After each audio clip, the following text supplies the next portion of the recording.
Tube.com. A channel for sad people, am I right? Yes, them. Come on. Look at them. They've got their own goddamn branding. I've been following them since they accessed our server network. Jesus Christ, don't yell in my fucking ear. Use your inside voice, will you? Anyways, it's all done other than the handshake. We're working with the human Zulu in case it gets to the collateral damage part of the relationship. They'll be discreet.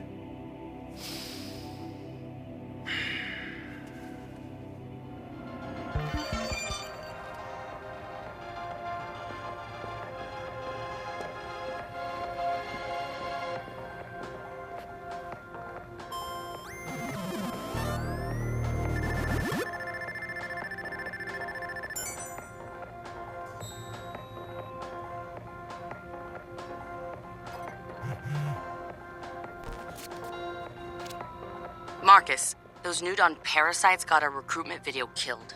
Can you believe it? Oh, I believe it. Jimmy's discussed greatest fits? Say it ain't so. What are we gonna do about it? Come by the hackerspace when you have a minute and we'll figure out the best way to pay them back. Hi.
Marcus, have you looked at our follower count lately? We've got to make people see Bloom for what it is, Marcus. The longer it takes, the more they rely on CTOS. They'll get used to things the way they are, and then DedSec becomes a conspiracy theory fringe. It won't matter if what we're saying is true if people don't want it to be. Yeah, but this is just the start. When we show them the shit that's brewing behind Bloom's doors, they'll join us in droves. Hey, Marcus, I got something to show you. Am I gonna like it? I'm gonna say 30 to 1 odds against. Then I guess I better get it out the way. See you soon.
So we've been looking at this new guy, calls himself Retro.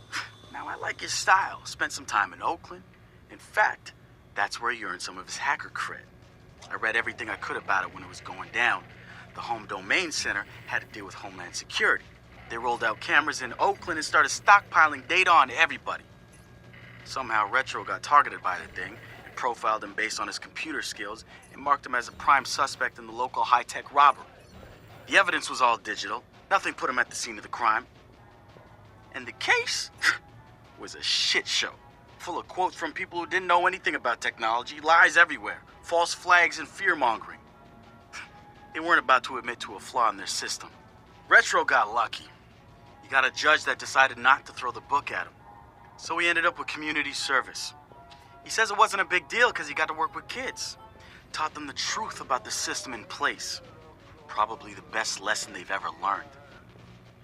But he knew he was going back after the HDC.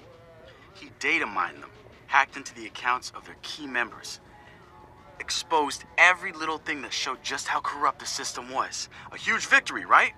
Yeah, maybe not so much. Oh, he spanked the HDC, no question.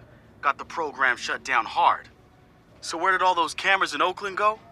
They're still there. But guess who owns them now? Bloom.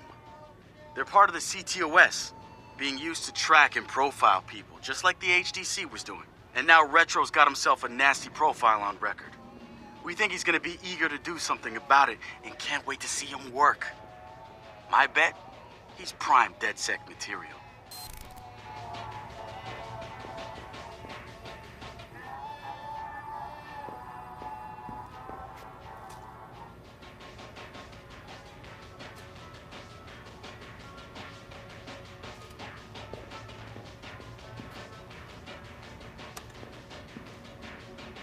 I want to print something on the 3D printer, but the others don't think it's gonna work. What is it? A dildo or a cat? I haven't made up my mind yet. Between a dildo or a cat? People keep talking about printing guns, except they all make them look like guns. Why can't it be a dildo or a cat or a unicorn? And then, bam! Its true purpose is revealed. Sounds like you need to spend some time prototyping your unicorn dildo gun. You know, before worrying about the aesthetics. That resin's not cheap, man. It's a fair point.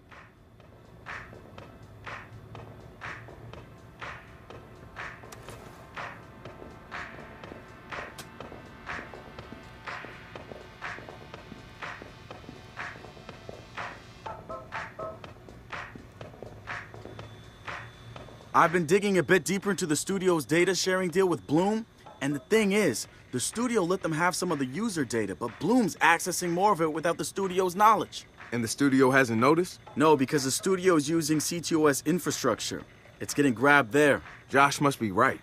Bloom's using it to improve their facial recognition with emotion mapping. Combine that with profiler data, what have they got? Some scary predictive algo in the works. That's the way I see it, too.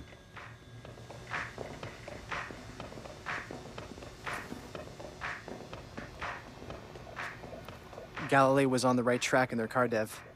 Looks like their plan was to feed the driver data into a machine learning algo. Meanwhile, Noodle's still using rule sets. Guess we shouldn't be surprised when Galilei releases a car into the wild that really works. Only a matter of time, man.